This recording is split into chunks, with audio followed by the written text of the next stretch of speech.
ரிஷபராசி நேயர்களே, 2025ஆம் ஆண்டு புத்தாண்டு உங்களுக்கு எப்படி இருக்கிறது என்று பார்க்கலாமா? புத்தாண்டு ரொம்ப நல்லா இருக்குங்க. ஏன்னா ரிஷபராசியான நீங்கள் உங்கள் குடும்பத்துக்காகவே நீங்கள் ரொம்ப கஷ்டப்பட்டு உழைக்கக்கூடிய ஒரு ஆள். குடும்பத்து மேலே ரொம்ப அக்கறையாக இருப்பீங்க. குடும்பத்துக்காகவே ரொம்ப பாசம் எல்லாம் வச்சுக்கிட்டு உங்களை நீங்கள் மறந்து மற்றவர்களுக்காக குடும்ப உறுப்பினர்களுக்காகவே உழைக்கக்கூடிய ரிஷபராசி நேயர்களே, உங்களுக்கு இந்த ஆண்டு சுக்கிரனோட அம்சம் அதிகமாக இருக்கிறதுனால நல்ல ஒரு வளர்ச்சி தாங்க இருக்குது, தப்பு கிடையாது. ஆனால் நீங்கள் என்ன பண்ணுங்க, கோபம் வரக்கூடாது. குடும்பத்தை நீங்கள் தாங்கி நடத்துகிறன்ற ஒரே காரணத்துக்காக மற்றவர்கள் செய்யக்கூடிய சின்ன சின்ன தவறை கூட நீங்கள் என்ன பண்ணிடுறீங்க, பெருசாக எடுத்துக்குவீங்க. அந்த மாதிரிலாம் எடுத்துக்காமல் கோவப்படாமல் இருங்க. ஏன்னா ரிஷபத்துக்கு உரிய ஒரு என்ன பிரச்சனைன்னு பார்த்தீங்கன்னா கோபம் தான். அவங்களுக்கு கோபம் கொஞ்சம் அதிகமாக வரும். மற்ற எல்லாரை விடைய ரிஷபத்துக்கு கொஞ்சம் ஜாஸ்தியாக தான் கோபம் வரும். அந்த கோபத்தை மட்டும் நீங்கள் குறைச்சிக்கிட்டீங்கன்னா உங்களுக்கு ரொம்ப குடும்பத்திலேருந்து உங்களுக்கு எல்லா வித சப்போர்ட்டும் சலுகையும் கிடைக்கும். ஏன்னா நீங்கள் அவ்வளோ செய்வீங்க, அந்த குடும்பத்துக்காக அவ்வளோ உழைப்பீங்க. குடும்பத்தில் இருக்கிற யாருக்காவது ஒரு சின்ன பிரச்சனைனாலும் அதை எப்படி சரி பண்ணுறது, அவங்கள எப்படி சந்தோஷமாக வச்சுக்கிறதுன்னு நினைக்கக்கூடிய உங்களுக்கு அந்த கோவன்ற ஒன்று தான் அதை தடுத்து நிறுத்திடுது. உங்கள் மேலே இருக்கக்கூடிய பயமோ இல்லை இவர் திட்டிகிட்டே இருக்காங்க, இவங்க நம்மளை பேசிக்கிட்டே இருக்காங்கன்ற ஒரே காரணத்தால் அவங்க நம்மளை விட்டு விலகிற அளவுக்கு நீங்கள் பேசக்கூடாது. சொல்கிறத கொஞ்சம் இனிமையாக சொல்லுங்கள். அவங்களுக்கு தப்புன்றத கொஞ்சம் ஈஸியாக எளிமையாக சொல்லுங்கள். பிள்ளைகளே தவறு செய்தால் கூட அவங்கக்கிட்ட அதிகப்படியாக நான் ஏதோ ஒன்று சொல்கிறேன் அப்படின்றதுக்காக அதிகப்படியாக சொல்லாமல் அதை ஒரு எளிமையாக புரிஞ்சிக்கக்கூடிய அளவில் சிரிச்சுக்கிட்டே கூட சொல்லிடுங்க.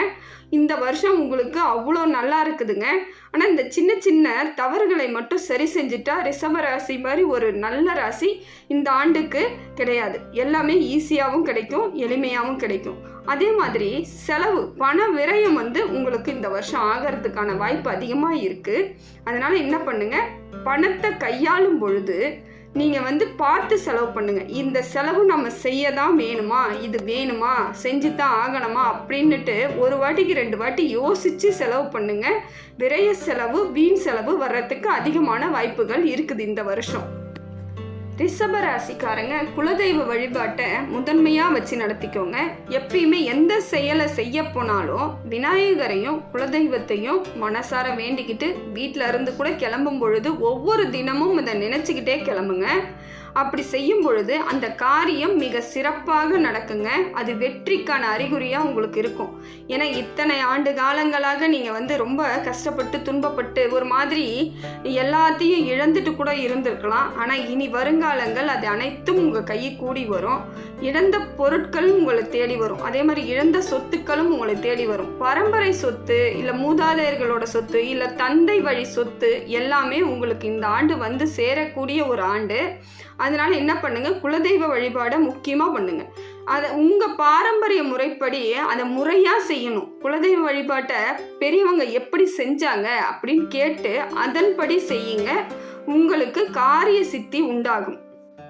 உங்கள் ராசிக்கு சந்திரன் சரியாக அமைஞ்சிருச்சுன்னா, அதாவது உங்களுடைய கட்டங்கள் இருக்குது இல்லையா, அது உங்களோட பிறப்பு ஜாதகத்தில் அந்த கட்டத்தில் சந்திரன் மட்டும் சரியாக அமைஞ்சிட்டா உங்களுக்கு கோடீஸ்வர யோகம் அதிகமாக இருக்குதுங்க. கண்டிப்பாக உங்களுக்கு கோடீஸ்வர யோகம் இத்தனை நாள் கிடைக்காத ஏதோ ஒன்று கூட கண்டிப்பாக உங்களை தேடி வரும். அதனால் உங்கள் ஜாதகத்தை எடுத்துகிட்டு போய் ஒரு நல்ல ஜாதகக்காரங்கிட்ட பாருங்கள். அவங்க அந்த கட்டத்தில் உங்களுக்கு சந்திரன் பலம் சரியாக இருக்குது இல்லை சந்திரனோட பலன் குறைவாக இருக்குது அப்படின்னு நினச்சாங்கன்னா அதுக்கான வழியும் நான் சொல்கிறேன். ஒன்றும் இல்லைங்க, இஞ்சி இருக்கு இல்லைங்களா, அதை தினந்தோறும் சிறிய துண்டை ஒரு இஞ்சியை உணவில் எடுத்துக்கோங்க. சந்திரன் உங்களுக்கு சரியான அமைப்பை ஏற்படுத்தி கொடுப்பார். அதனால் உங்கள் ஜாதகத்தை எடுத்துகிட்டு போய் உங்களோட ஜாதகக்காரங்கிட்ட கேளுங்க. சந்திரன் சரியாக இல்லைன்ற பட்சத்துக்கு நீங்கள் என்ன பண்ணுங்கள், இஞ்சியை தினந்தோறும் சாப்பிட்டு வாங்க. ஏன்னா உங்களுக்கு விருத்தி அடையக்கூடிய சந்திரனால் பிரச்சனைகள் வரக்கூடிய எல்லாத்தையுமே அந்த இஞ்சியானது தடுத்து நிறுத்திடும். அதனால் இந்த ஒரு சிறிய பரிகாரத்தையும் செய்யுங்க. இல்லைங்க நான் ஜாதகக்காரர்கிட்டலாம் போகலை அப்படின்னு நினச்சிங்கன்னா சரிங்க, பரவாயில்ல. நீங்கள் தினந்தோறும் ஒரு டீயிலையோ இல்லை இஞ்சி ஏதாவது ஒரு முறையில் உணவுக்கு நீங்கள் அதை எடுத்துக்கோங்க. அது மாதிரி எடுத்துக்கும் பொழுது சந்திரனால் உங்களுக்கு நல்லதே நடக்குங்க. அதாவது மிக மிக மிக பெரும்பாலும் அதிகமான நல்லதே நடக்கும். அதே போல் உங்களை வந்து ஏமாத்துனாங்களோ இல்லையா, உங்களுக்கு ஏதாவது தர வேண்டியதை தராமல் உங்களை வந்து அவங்க அலக்கழிச்சிருந்தாலோ, இல்லை வெளியே போயிட்டு உங்கள் பேரை வந்து தவறுதலாக சொல்லி அதனால் அவங்க வந்து நிம்மதி அடைஞ்சிருந்தாலோ அவங்கள உங்களுக்கு தெரிஞ்சிருச்சுன்னா கண்டிப்பாக உங்களுக்கு பிடிக்காதுங்க. பிடிக்கலன்னா அவங்கள எந்த காலத்துலையும் நீங்கள் ஏற்றுக்க மாட்டீங்க. அப்படிப்பட்ட ரிஷபக்காரங்க தான் நீங்கள். ஏன்னா ஒருத்தவங்க உங்களை பிடிக்கல அப்படி நினச்சிட்டா அவங்கள எந்த இடத்துல வைக்கணுன்றதும் உங்களுக்கு தெரியும். அவங்கள கரெக்டாக எந்த இடத்துல வைக்கணுமோ வச்சுட்டு ஜென்மத்துக்கும் சேர மாட்டீங்க. ஏன்னா அவங்களே தேடி வந்து கூட என்னை மன்னிச்சிருங்க நான் தெரியாமல் பண்ணிட்டேன்னு சொன்னால் கூட நீங்கள் ஏற்றுக்க மாட்டீங்க. அந்த மிக முக்கியமான ஒரு மனோபக்குவம் உங்ககிட்ட இருக்குது. அதே மாதிரி உங்களுக்கு ஒருத்தவங்களை பிடிச்சிருச்சுன்னா நீங்கள் அவங்களுக்கு தர வேண்டிய உயிரையே இருந்தாலும் கூட கொடுப்பீங்க. பேக்கெட்டில் 10 ரூபா தான் இருக்குன்னாலும் அதை எடுத்து அவங்களுக்கு கொடுத்து இந்தா நீ சாப்பிடு அப்படின்னு சொல்லக்கூடிய ஆளும் நீங்கள் தான். அவ்வளோ இன்பமான இனிமையான ஆளும் நீங்கள் தான். அவ்வளோ கஷ்டமான மற்றவங்கள கரெக்டாக எங்கே வைக்கணும், அது கொஞ்சம் கஷ்டமான கடினமான ஒரு சூழ்நிலையாக இருந்தாலும் அவங்கள நீங்கள் எங்கே வைக்கணுமோ அங்கே தான் வைப்பீங்க. உங்கள் குணம் தெரிஞ்சவங்க உங்ககிட்ட ஈஸியாக பழகி உங்களை ஏமாற்றக்கூடிய ஆளுங்களாகவும் இருக்கலாம். அதனால் நீங்கள் கொஞ்சம் ஜாக்கிரதையாகவும் இருக்க வேண்டிய காலம் இதுதான். பார்த்து பழகுங்க. முடிஞ்ச வரைக்கும் வீட்டு ரகசியங்களை வெளியே சொல்லாதீங்க. வீட்டில் நடக்கக்கூடிய விஷயங்களை நீங்களே ஆலோசனை பண்ணி அதுக்கான தீர்வை தேடுங்க. வெளியே போய் சொன்னால் ஏதோ ஒரு தீர்வு கிடைக்கும்னு நினச்சிங்கன்னா கண்டிப்பாக கிடைக்காதுங்க. ஏன்னா அதை பெருசாக்கி உங்களுக்கு தேவையில்லாத மன உளைச்சலை தான் ஏற்படுத்துவாங்க. உங்களுக்கு அவமானங்களை தான் தேடி தருவாங்க. யாரையும் அவ்வளோ சீக்கிரம் நீங்கள் நம்ப மாட்டீங்க. இருந்தாலுமே இது உங்களுக்கு கொஞ்சம் எச்சரிக்கையாக இருந்துக்கக்கூடிய காலம். அதனால் இதை நான் உங்களுக்கு சொல்கிறேன். இந்த ஆண்டு உங்களுக்கு உடல்நிலை ஒரு மாதிரி உடம்பு சரியில்லாத மாதிரி இருக்குன்னா உடனடியாக நீங்கள் வந்து ஹாஸ்பிட்டலுக்கு போயிடுங்க. அலட்சியப்படுத்தாதீங்க. ஏன்னா சைனஸ் வர்றதுக்கு அதிக வாய்ப்பு இருக்குது. அதேமாரி ஒற்றை தலைவலி வர்றதுக்கும் அதிகமான வாய்ப்பு இருக்குது. இது சாதாரணமாக தான் உங்களுக்கு தெரியும். ஆனால் இதை நீங்கள் அலட்சியப்படுத்தும் பொழுது வேறு உபாதைகள் உங்களுக்கு வந்து சேர்ந்துடும். அதனால் போயிட்டு உடனடியாக நீங்கள் ஹாஸ்பிட்டலில் போய் பார்க்கும் பொழுது மருத்துவர் என்ன கொடுக்குறாரோ அந்த மருந்தை நீங்கள் கரெக்டாக நீங்கள் அதை வந்து சாப்பிடும் பொழுது ஓரிரு தினங்களில் சரியாயிடும். அதை அலட்சியப்படுத்தும் பொழுது மாத கணக்குலேயோ இல்லை வருட கணக்குலேயோ அது உங்களுக்கு பெரிய துன்பமாக ஏற்பட்டுரும். அதனால் ஒரு உடம்பு சரியில்லையா உடனே போயிட்டு அதுக்கான சரியான மருத்துவத்தை நீங்கள் பார்த்துக்கிறது நல்லது. எப்பயுமே எதையுமே அலட்சியப்படுத்தாதீங்க. முடிஞ்ச வரைக்கும் உடல்நிலையில் பாதுகாப்பாக இருங்க, பத்திரமா இருங்க. உங்களுக்கு எல்லாமே சரியாக தாங்க இருக்குது. எந்த பிரச்சனையும் கிடையாது. சின்ன சின்ன பிரச்சனைகளை சரி பண்ணிட்டா உங்களை மாதிரி இந்த வருஷத்தில் சந்தோஷமாக இருக்கக்கூடிய ஆட்கள் வேறு யாரும் கிடையாதுங்க. ரிஷபத்துக்கு அவ்வளோ நல்லா இருக்குதுங்க இந்த 25ஆம் ஆண்டு. ஏன்னா குரு பெயர்ச்சியும் ராகு கேது பெயர்ச்சியும் உங்களுக்கு நல்லதே நடக்கக்கூடிய இடத்துல அமையறதுனால உங்களுக்கு நல்லாவே இருக்கும். குரு கொஞ்சம் உடல்நிலைக்கு மட்டும்தான் உங்களுக்கு கொஞ்சம் பிரச்சனை கொடுக்குற மாதிரி இருக்காரு. மற்றபடி பண வரவோ தொழிலோ எதுவும் பிரச்சனை இல்லைங்க. அதெல்லாம் முன்னேற்றம் அடையும். உங்களுக்கு வர வேண்டிய வேலை வாய்ப்புகளும் அதிகமாக வந்து சேரும். வேறு எங்கேயாவது இந்த வேலையிலேருந்து வேறு வேலைக்கு நம்ம போகலாம், இன்னும் கொஞ்சம் நம்ம வந்து பெரிய முன்னேற்றம் அடையலான்னாலும் கண்டிப்பாக உங்களுக்கு வந்து தொழில் விருத்தி உண்டுங்க. அதே மாதிரி வெளிநாட்டுக்கு போகக்கூடிய வாய்ப்பும் உங்களுக்கு இருக்குது. அதாவது சம்பாதிக்கக்கூடிய பணத்தை எப்படி செலவு செய்வது என்று யோசித்து செலவு பண்ணுங்க. இடம் வாங்கலாம், நகை வாங்கலாம். உங்கள் குழந்தைங்களுக்கும் உங்கள் மனைவியோ இல்லை கணவனுக்கோ நீங்கள் அதிகப்படியான செலவே பண்ணலாங்க. அவங்களுக்கு வந்து தேவையானதெல்லாம் வாங்கி கொடுக்கலாம், அவங்கள சந்தோஷமாக வச்சுக்கலாம். அதனால் எந்த மாற்றம் கிடைச்சாலும் அதை ஏற்றுக்கோங்க. இடம் மாற்றமாக இருந்தாலும் சரி, தொழில் மாற்றமாக இருந்தாலும் சரி, இல்லை வீடு மாற்றமாக இருந்தாலும் சரி, எதுவாக இருந்தாலும் ஏற்றுக்கிட்டு அதன் கூட நீங்கள் பயணிக்கும் பொழுது உங்களுக்கு நற்பலனே அதிகமாக இருக்குதுங்க. எந்த விதத்துலேயும் தீங்கு கிடையாது. சின்ன சின்ன பிரச்சனைகளை நாம் வந்து வழிபாட்டு மூலமாகவும் அல்லது கோயில்கள் மூலமாகவும் பரிகாரம் மூலமாகவும் தான தர்மத்தின் மூலமாகவும் நீங்கள் வந்து எளிமையாக அதை வந்து சரி பண்ணிக்கலாம். பழகும் பொழுது இனிமையாக பழகுங்க, சந்தோஷமாக இருங்க. கவலைன்ற ஒன்று வரும் பொழுது நீங்கள் சந்தோஷத்தை அதிகப்படியாக வெளிப்படுத்துங்க. அந்த கவலையை குறைச்சி விட்டுரும். நீங்கள் கவலையில் உள்ளே போய் முழுகிடாதீங்க. அது வந்து உங்களோட உடல்நிலையை பாதிக்கும். அதே மாதிரி உங்கள் பிள்ளைங்கக்கிட்டேயும் உங்கள் கணவன் மனைவியாக இருக்கும் பொழுது கணவன்கிட்டையோ மனைவி நல்லா பேசுங்க. மனைவியாக இருந்தால் கணவன்கிட்ட நல்லா பேசுங்க. உங்கள் மனசில் இருக்க குறைகளை ஒன்று ஆலோசனை பண்ணுங்கள். வளர்ந்த பிள்ளைங்களாக இருந்தாங்கன்னா பிள்ளைங்கக்கிட்டேயும் பேசுங்க. பிள்ளைகளும் நமக்கு வந்து ஆலோசனை சொல்லுவாங்க. ஏன்னா அவங்களுக்கும் இப்போ நிறைய நல்லது கெட்டது தெரிய ஆரம்பிக்கும். இந்த வயசில் நீங்கள் சொல்லும் பொழுது, நீங்கள் ஆலோசனை கேட்கும் பொழுது அவங்களுக்கும் ஒரு தெளிவு ஏற்பட்டு நம்மளோட வாழ்க்கை இப்படி தான் இருக்குன்றதை புரிஞ்சுக்கிட்டு நமக்கு அவங்க சரியான வழிகளை அவங்க ஏற்படுத்தி கொடுப்பாங்க. அவங்களும் சரியான வழியில் செல்லுவாங்க. அதனால் பெற்றவங்க நீங்கள் தான் அந்த பிள்ளைங்கக்கிட்ட அரவணைச்சு போங்க. அது ரிஷபத்துக்கு ரொம்ப முக்கியங்க. ஏன்னா நீங்கள் குடும்பம் தான் உங்களுக்கு உயிர் மூச்சு, அந்த மாதிரி தான் நீங்கள் இருப்பீங்க. அதனால தான் உங்களுக்கு நான் இதை சொல்கிறேன். ரிஷபக்காரங்க என்ன பண்ணுங்க, தாய் தகப்பனிடம் அன்பா பழகுங்க. அவங்களுக்கு மருத்துவத்துக்கு நீங்கள் சரியான செலவு பண்ணுங்க.